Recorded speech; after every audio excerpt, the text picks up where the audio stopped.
Assalamualaikum warahmatullahi wabarakatuh. Perkenalkan kami kelompok 2, yaitu kami membahas tentang ISO 14100 pada mata kuliah Agroindustri dan Green Teknologi. Di sini kami mempunyai anggota yang pertama M. Revaldi, M. Fitri Putra, M. Fadil, Afif Alvina, dan Nisa Fairati. Baiklah, pada penjelasan pertama akan diberikan oleh Nisa. Baiklah, saya akan menjelaskan apa itu ISO dan ISO 14001.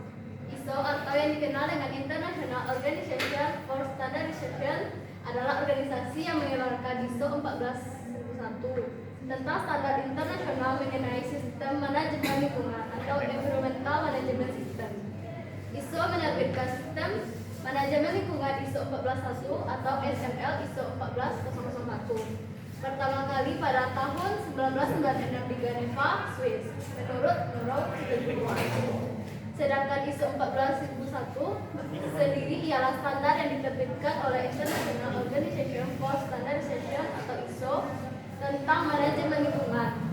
ISO 14001 sendiri pertama kali diperkenalkan pada tahun 1996 untuk memenuhi kebutuhan organisasi atau perusahaan dalam pengelolaan lingkungan hidup. Selanjutnya pada tahun 2004, standar ISO 14001 pertama kali mengalami revisi. Perusahaan tersebut dilakukan untuk mendukung sistem manajemen agar terintegrasi dan sejalan dengan ISO 9001 tahun 2008 atau seri 2008. Selanjutnya, sistem manajemen mutu. Dengan seri sebelumnya, standar ini memiliki struktur klausul yang sama dengan ISO 9001 versi 2015 atau bisa dikatakan high level structure menurut Adapun tujuan dari ISO 14001 ialah untuk memungkinkan organisasi dari semua jenis atau ukuran untuk mengembangkan dan menerapkan kebijakan yang berkomitmen untuk bertanggung jawab pada lingkungan seperti kebijakan sumber daya, pencegahan polusi, mitigasi perubahan iklim, dan minimalisasi dampak lingkungan. Baik, di sini saya akan menjelaskan materi ketiga itu sejak ditetapkannya ISO 14001 menjadi standar internasional, berbagai unit organisasi perusahaan di Indonesia dengan sukarela menerapkan SML ISO 14001 yang menjadi indikator peningkatan kesadaran industri terhadap pengelolaan lingkungan Ecolabel SML KLH 2006 dalam Ramadan Hati pada tahun 2013. Manfaat penerapan SML ISO 14001 sendiri telah dirasakan oleh masing-masing organisasi. Di antaranya adalah yang pertama, kinerja lingkungan yang lebih baik dengan pengurangan limbah dan pencemaran ke lingkungan. Yang kedua, meningkatkan citra organisasi di masyarakat dan konsumen dengan jaminan telah ikut melindungi lingkungan. Yang ketiga, meningkatkan daya saing di pasar nasional maupun internasional. Dan yang keempat, hemat biaya dan energi melalui pengurangan pemakaian bahan berbahaya sehingga mengurangi biaya dan usaha untuk mengolah limbah, serta dengan mengurangi pemakaian energi fosil ke energi baru dan terbarukan. Yang terakhir itu, seluruh standar ISO dievaluasi dengan dilakukan peninjauan setiap 5 tahun untuk menjaga relevansi terhadap pasar dan keadaan masa sekarang. Standar sistem manajemen lingkungan SML adalah salah satu standar yang baru ini dilakukan pembaharuan, yaitu versi ISO 14000 pada tahun 2015 menggantikan versi 2004. Walaupun dikatakan evaluasi setiap 5 tahun sekali, tidak berarti setiap 5 tahun terdapat pembaruan terbaru karena dalam rangka waktu tersebut terlalu singkat bagi organisasi untuk melakukan transisi dari standar lama ke versi baru.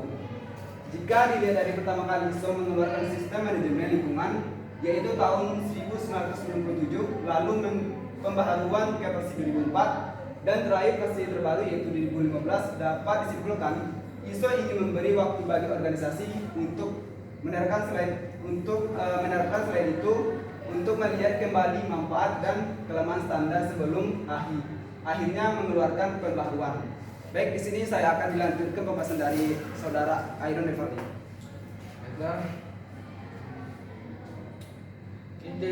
Integrasi produk bersih dalam EMS atau disebut juga 14001. telah dikenal sebagai sistem manajemen lingkungan yang merupakan penerapan standar baku dengan memperbaiki atau mengintegrasikan program-program lingkungan suatu perusahaan yang telah menerapkan produksi bersih. Selama ini melakukan kegiatan produksi kan senantiasa mempertimbangkan dari aspek lingkungan. Dengan melakukan produksi bersih, berarti perusahaan telah melakukan langkah awal menuju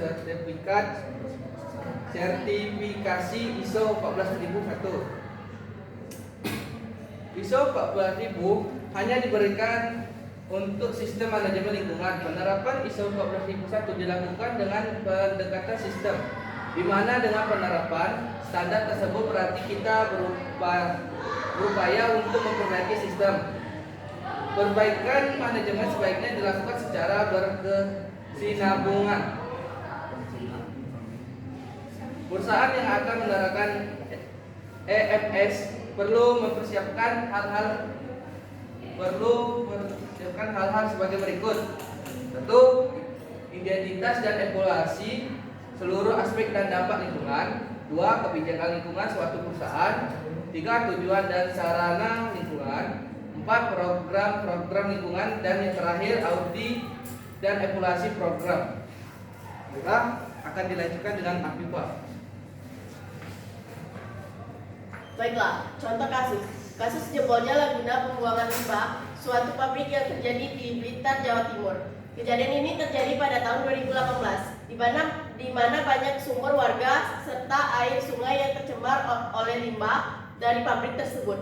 Banyaknya keluhan dari masyarakat yang dilayangkan kepada pemerintah sudah mulai dari tahun 2018.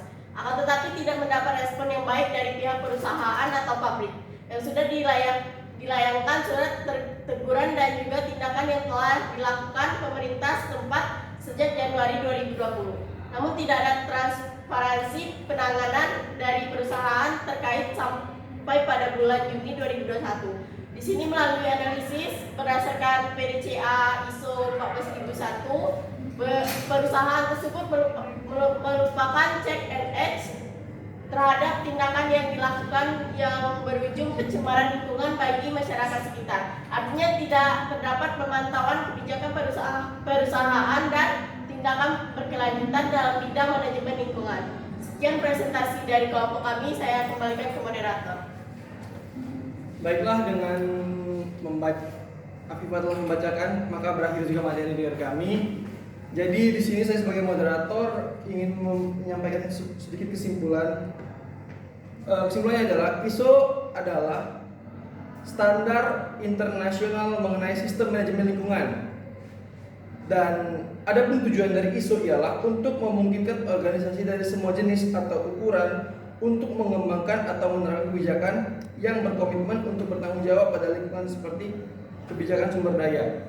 Karena itu, ISO merupakan standar yang dibuat untuk kita berusaha untuk memperbaiki atau menahankan standar lingkungan. Jadi, begitu saja presentasi dari kelompok kami. Apabila ada kesalahan, itu murni dari kami sendiri. Wabillahi taufiq wal hidayah. Assalamualaikum warahmatullahi wabarakatuh.